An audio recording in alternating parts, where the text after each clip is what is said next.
रात के 2:43 हो रहे थे। अर्जुन अपने नए फ्लैट के बेडरूम में लेटा था।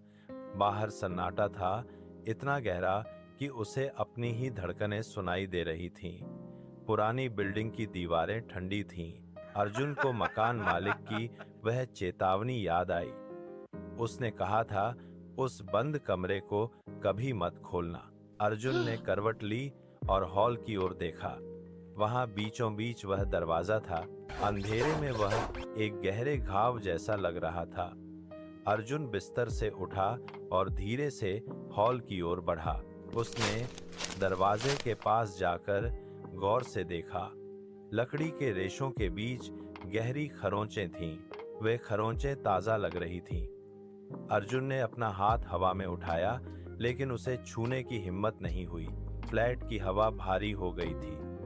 सन्नाटा अब और भी अधिक दमघोंटू महसूस हो रहा था। उसने फिर से दरवाजे की ओर देखा। अचानक सन्नाटा टूट गया। थक थक थक। यह आवाज बंद कमरे के भीतर से आई, जैसे लकड़ी पर किसी ने जोर से चोट की हो। अर्जुन के पैर फर्श पर जम गए। उसने फोन की फ्लैशलाइट जलाई और रोशनी का घेरा सीधे उस बंद दरवाजे पर केंद्रित किया। खरोंचें अब और भी गहरी और ताजा लग रही थीं। थक थक थक। इस बार आवाज और तेज थी। साथ ही लकड़ी पर उंगलियों के रगड़ने की घिसटती हुई आवाज सुनाई दी। अर्जुन का दिल जोर से धड़कने लगा। वह धीरे धीरे दरवाजे की ओर बढ़ा। उसके हाथ कांप रहे थे, लेकिन वह रुक नहीं पाया। वह दरवाजे के बिल्कुल पास पहुंच गया। उसने अपना कान लकड़ी की सतह से सटा दिया। अंदर से भारी, फटी हुई और रुक रुक कर आती सांसों की आवाज सुनाई दे रही थी। वह एक कदम पीछे हटा, लेकिन उसका शरीर डर के मारे अकड़ गया था।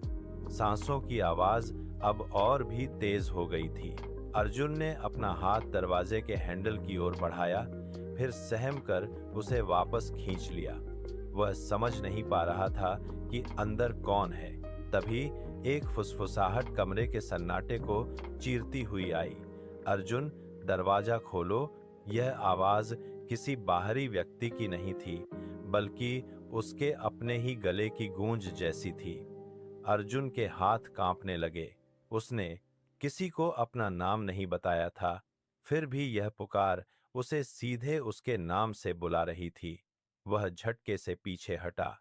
फ्लैट का तापमान अचानक गिर गया, जैसे किसी ने ठंडी हवा का झोंका छोड़ दिया हो। वह हॉल में लगे बड़े आईने के सामने जा पहुंचा। अर्जुन ने आईने में खुद को देखा। वह कांप रहा था। उसकी आंखें डर से फैली हुई थीं, लेकिन आईने में जो अर्जुन था वह बिल्कुल स्थिर खड़ा था। अचानक आईने वाले अर्जुन के चेहरे की मांसपेशियां खिंचने लगीं। उसके होंठ एक अजीब विकृत मुस्कान में बदल गए। वह मुस्कान इतनी क्रूर और अप्राकृतिक थी कि अर्जुन की चीख उसके गले में ही दब गई। आईने वाला अर्जुन अब उसके पीछे की खाली जगह को देख रहा था। अर्जुन ने अपना हाथ उठाकर आईने को छूने की कोशिश की, लेकिन उसका हाथ हवा में ही रुक गया। वह समझ नहीं पा रहा था कि असली कौन है। धड़ाम! बंद कमरे का दरवाजा जोर से हिला, जैसे कोई भारी चीज उससे टकराई हो। अर्जुन की घबराहट अब चीख में बदलने वाली थी। वह बिना पीछे मुड़े मेन डोर की ओर भागा। उसने अपनी पूरी ताकत से हैंडल को घुमाया, लेकिन वह पत्थर की तरह जाम था। उसने जोर लगाया, झटके दिए, लेकिन धातु का हैंडल अपनी जगह से टस से मस नहीं हुआ। पीछे से वही फुसफुसाहट फिर सुनाई दी, तुम फिर भाग रहे हो। अर्जुन का गला सूख गया। उसने डरते हुए पीछे मुड़कर देखा। हॉल के बड़े आईने में अब दो आकृतियां थीं। एक वह खुद था, जो पसीने से तर-बतर फर्श पर गिर रहा था, और दूसरा उसके ठीक पीछे खड़ा था। वह आकृति पूरी तरह झुलसी हुई थी। उसका चेहरा मांस के लोथड़ों की तरह लटक रहा था। आंखें दो गहरे काले गड्ढों जैसी थीं, और उसकी गर्दन एक असंभव कोण पर टेढ़ी मुड़ी हुई थी। वह साया अर्जुन के कंधे पर अपना हाथ रखने ही वाला था कि अर्जुन ने अपनी आंखें बंद कर ली। हॉल का तापमान और गिर गया। अर्जुन की सांसें तेज हो गईं। उसका दिल पसलियों से टकरा रहा था। वह समझ चुका था कि अब यहाँ से निकलने का कोई रास्ता नहीं बचा है। आईने में देखते उस जले हुए साये ने जैसे अर्जुन के दिमाग के किसी बंद दरवाजे को तोड़ दिया। अचानक हॉल की दीवारें धुएं से भर गईं। उसे 3 साल पहले की वह रात याद आ गई। बिल्डिंग की सीढ़ियों पर आग की लपटें नाच रही थीं। आरव, उसका छोटा भाई, उस कमरे में फंसा था। अर्जुन को उसकी चीखें सुनाई दे रही थीं, भैया मुझे बचा लो। लेकिन अर्जुन ने क्या किया था? उसने कमरे का दरवाजा नहीं खोला। उसने अपनी जान बचाने के लिए खुद को बाहर खींच लिया था। वह सीढ़ियों से नीचे भागा, पीछे मुड़कर नहीं देखा। उसने झूठ बोला था कि उसने आरव को बचाने की हर मुमकिन कोशिश की। वह डरपोक था। आज 3 साल बाद वही धुआं फिर से उसके फेफड़ों में भर रहा था। वह अपने ही अपराध बोध की आग में जल रहा था। अर्जुन ने अपने सिर को दोनों हाथों से जकड़ लिया। वह सच अब उसके सामने था। वह कोई पीड़ित नहीं था, वह एक कायर था। आईने में खड़ा वह जला हुआ साया अब और भी स्पष्ट हो गया था। वह फर्श पर बैठ गया, उसके हाथ कांप रहे थे। अचानक उस बंद कमरे का दरवाजा एक लंबी चरचराहट भरी आवाज के साथ खुल गया। अंदर का घना अंधेरा जैसे किसी तरल पदार्थ की तरह बाहर फैलने लगा। दीवारों पर कोयले जैसे काले हाथों के निशान उभर आए थे। कमरे के बिल्कुल बीचों बीच एक आकृति बैठी थी। वह धीरे धीरे खड़ा हुआ। उसके हिलने से सूखी लकड़ी के टूटने जैसी आवाज आ रही थी। वह आगे बढ़ा। उसकी आवाज राख के ढेर से निकलती हुई फुसफुसाहट जैसी थी। भैया, क्या आप मुझे फिर से अकेला छोड़ दोगे? अर्जुन के पैरों के नीचे से जमीन खिसक गई। वह लड़खड़ाया और सीधे फर्श पर घुटनों के बल गिर पड़ा। उसके हाथ कांप रहे थे। उसने अपने सिर को जमीन पर टिका दिया। मुझे माफ कर दो आरव, मुझे माफ कर दो। वह आकृति उसके बिल्कुल करीब आ गई। अर्जुन ने अपनी आंखें बंद कर लीं। वह उस राख की गंध को महसूस कर सकता था। वह माफी मांगता रहा, लेकिन कमरे में सन्नाटा और गहरा होता गया। वह आकृति अब उसके सिर के ऊपर खड़ी थी। वह आकृति अर्जुन के और करीब आई। जैसे जैसे वह पास आई, उसका रूप बदलने लगा। वह बच्चा नहीं था, वह खुद अर्जुन था, जला हुआ, टूटा हुआ और नफरत से भरा हुआ। अर्जुन ने अपना सिर उठाया और उस चेहरे को देखा। वह उसका अपना चेहरा था, जिसकी खाल झुलस चुकी थी और आंखें खाली गड्ढों जैसी थीं। अर्जुन की सांसें थम गईं। उसने चारों ओर देखा। हॉल की दीवारें गायब हो रही थीं। कोई फ्लैट नहीं था, कोई दरवाजा नहीं था। वह एक संकरी, अंधेरी कोठरी में था, जिसकी दीवारें उसके अपने ही पछतावे से बनी थीं।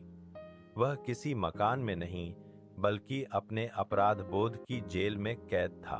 वह जला हुआ साया उसके सामने झुक गया और उसके कान में फुसफुसाया, तुम कहीं नहीं जा सकते अर्जुन, यह कमरा तुम्हारा ही बनाया हुआ है। अर्जुन ने दीवार को छूने की कोशिश की, लेकिन उसके हाथ राख में बदल गए। उसने चिल्लाने की कोशिश की, पर गले से आवाज नहीं निकली। वह उस साये को घूरता रहा। वह साया अब मुस्कुरा रहा था, एक ऐसी मुस्कान जो केवल नफरत से भरी थी। अर्जुन समझ गया कि वह कभी बाहर नहीं निकल पाएगा। सूरज की पहली किरण खिड़की से छनकर अंदर आई। हॉल के फर्श पर धूल के कण तैर रहे थे। अर्जुन वहीं पड़ा था, उसका शरीर बेजान सा था। पड़ोसियों की सूचना पर पुलिस का भारी बूटों वाला दस्ता फ्लैट के भीतर दाखिल हुआ। अर्जुन फर्श पर बैठा था, उसकी आंखें पूरी तरह स्थिर थीं। वह शून्य में देख रहा था, जैसे किसी अदृश्य बिंदु पर उसकी दृष्टि जम गई हो। पुलिस अधिकारी ने उसे हिलाने की कोशिश की, लेकिन वह टस से मस नहीं हुआ।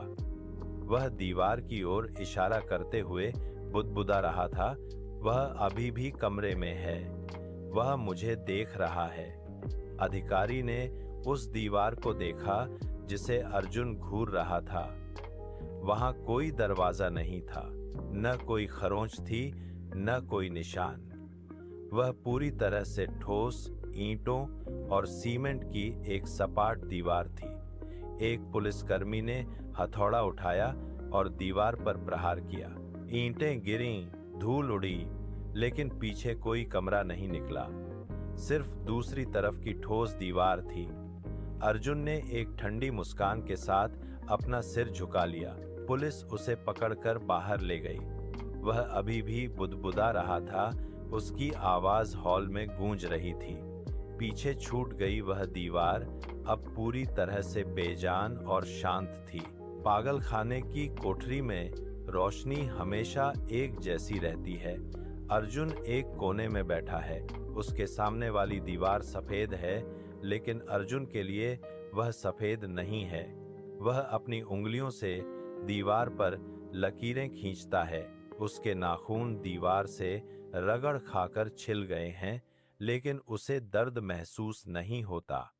वह घंटों तक एक ही दिशा में देखता रहता है। अचानक दीवार की दरारों से राख गिरने लगती है। अर्जुन की आंखें फैल जाती हैं। उसे दीवार के भीतर से एक धीमी जलने की आवाज सुनाई देती है। वह अपना हाथ आगे बढ़ाता है। दीवार के उस पार उसे आरव की आकृति दिखाई देती है। वह आकृति स्थिर है, लेकिन उसकी परछाई आग की लपटों की तरह कांप रही है। अर्जुन का गला सूख जाता है। वह फुसफुसाता है, मैं यही हूँ आरव। परछाई का हाथ दीवार पर उभरता है। वह अर्जुन के हाथ के ठीक सामने है। अर्जुन अपनी हथेली दीवार पर टिका देता है। दीवार ठंडी है, पर उसे उस जगह पर जलन महसूस होती है। वह अपनी आंखें बंद नहीं कर सकता। हर बार जब वह पलक झपकाता है, उसे 3 साल पहले की वह आग फिर से जलती हुई दिखाई देती है। आरव की वह जलती हुई परछाई कभी नहीं मिटती। वह दीवार अब उसकी दुनिया बन चुकी है। डॉक्टर आते हैं, दवाइयां देते हैं, पर अर्जुन उन्हें नहीं देखता। वह बस उस दीवार को घूरता रहता है। उसके लिए समय रुक गया है। वह उस कमरे से कभी बाहर नहीं आएगा।